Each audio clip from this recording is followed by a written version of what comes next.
बंगाल की खाड़ी में बना चक्रवाती तूफान कभी भी ओडिशा और पश्चिम बंगाल के तटीय इलाकों से टकरा सकता है। मौसम विभाग का अनुमान है कि हवा की गति 100 किलोमीटर प्रति घंटा तक हो सकती है। चक्रवात दाना झारखंड के भी कई जिलों में तबाही मचा सकता है। आशंका जताई जा रही है कि दाना चक्रवाती तूफान कोल्हान और संथाल के कई जिलों में भारी बारिश का कारण बनेगा। यही वजह है कि झारखंड में नेशनल डिजास्टर रिस्पांस फोर्स यानी एनडीआरएफ की 9 टीमों को अलर्ट मोड पर रखा गया है। अंडमान सागर और उससे सटे पूर्व मध्य बंगाल की खाड़ी में बना निम्न दबाव का क्षेत्र चक्रवाती तूफान में तब्दील हो गया है। यह तूफान उत्तर पश्चिमी दिशा की ओर बढ़ रहा है। अनुमान लगाया जा रहा है कि कल सुबह तक यह अति गंभीर चक्रवाती तूफान में तब्दील हो जाएगा। 25 अक्टूबर की सुबह दाना चक्रवाती तूफान 100 से 110 किलोमीटर की रफ्तार से ओडिशा की धमरा पोर्ट से टकराएगा। अब बताते हैं कि चक्रवात तूफान का असर झारखंड में कितना रहने वाला है। मौसम वैज्ञानिक केंद्र रांची के वैज्ञानिक अभिषेक आनंद ने बताया कि सिस्टम के प्रभाव से कल से ही कुछ जगहों पर आसमान में बादल दिखने लगे हैं। इसका मुख्य प्रभाव आज और कल यानी 25 अक्टूबर को देखने को मिलेगा। चक्रवाती तूफान दाना के प्रभाव से 24 और 25 अक्टूबर को कोल्हान प्रमंडल के अंतर्गत पड़ने वाले जिलों में भारी बारिश, मेघ गर्जन और वज्रपात के साथ साथ 40 से 50 किलोमीटर प्रति घंटे की रफ्तार से तेज हवा चलने का ऑरेंज अलर्ट जारी किया गया है। इस दौरान 60 किलोमीटर प्रति घंटे की रफ्तार हवा के झोंके चलेंगे। इन 2 दिनों में रांची सहित राज्य के मध्य भाग में तेज हवा के झोंके, मेघ गर्जन और वज्रपात के साथ साथ कहीं कहीं मध्यम से भारी बारिश की संभावना है।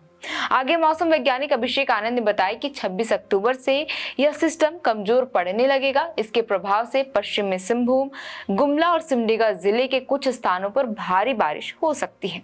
27 अक्टूबर को इसकी तीव्रता और कम हो जाएगी और 28 अक्टूबर से मौसम साफ हो जाएगा।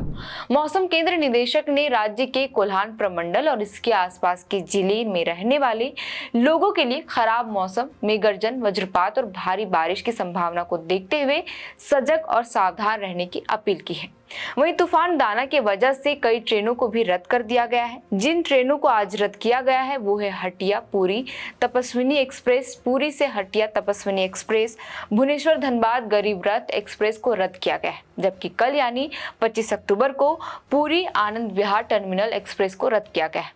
अब सवाल है कि चक्रवाती तूफान बनता कैसे है, तो ये भी हम आपको बता देते हैं। चक्रवाती तूफान दरअसल समुद्र से आने वाला तूफान है और यह तब आता है जब समुद्र का पानी गर्म हो जाता है और गर्म हवा ऊपर उठने लगती है। समुद्र की सतह पर जब गर्म हवाएं जमा हो जाती है तो वह चक्रवाती तूफान का कारण बनती है। हवा जब गर्म हो जाती है तो कम दबाव का क्षेत्र बनता है। गर्म हवा ऊपर जाती है और जिसकी वजह से वहां बादलों का निर्माण होता है और गर्म हवा की वजह को भरने के लिए ठंडी हवा नीचे की ओर जाती है। जब यह चक्र तेजी से चलता है तो बिजली चमकती है और तेज हवा के साथ बारिश होती है। हवाओं के घूमने का चक्र कई बार हजारों किलोमीटर तक होता है। हवाओं के घूमने का यह चक्र इतनी तेजी से चलता है कि एक गोलाकार बनता है जिसके केंद्र में कम दबाव का क्षेत्र रहता है। अब आपको बताते हैं इस चक्रवाती तूफान का नाम दाना किसने दिया। दरअसल बंगाल की खाड़ी में बने दाना चक्रवात का नाम सऊदी अरब ने दिया है। दाना नाम अरबी भाषा से लिया गया है। बता दें कि चक्रवाती तूफानों के नामकरण की जिम्मेदारी विश्व मौसम विज्ञान संगठन की होती है। साल 2004 से चक्रवाती तूफानों का नाम देने की परंपरा शुरू हुई है। उस वक्त 8 देश इस पैनल में शामिल हुए थे। आगे चलकर इसमें 5 और देश जुड़ गए जो बंगाल की खाड़ी और अरब सागर से उठने वाले चक्रवात का नामकरण करते हैं। खास बात यह है कि चक्रवाती तूफानों के नाम यहाँ रिपीट नहीं किए जाते और हर बार तूफानों का नाम अलग अलग होता है। फिलहाल के लिए इस वीडियो में इतना ही। आप देख रहे थे द फोर्थ पिलर और हमारा नाम है श्रेया रतन। बहुत बहुत शुक्रिया।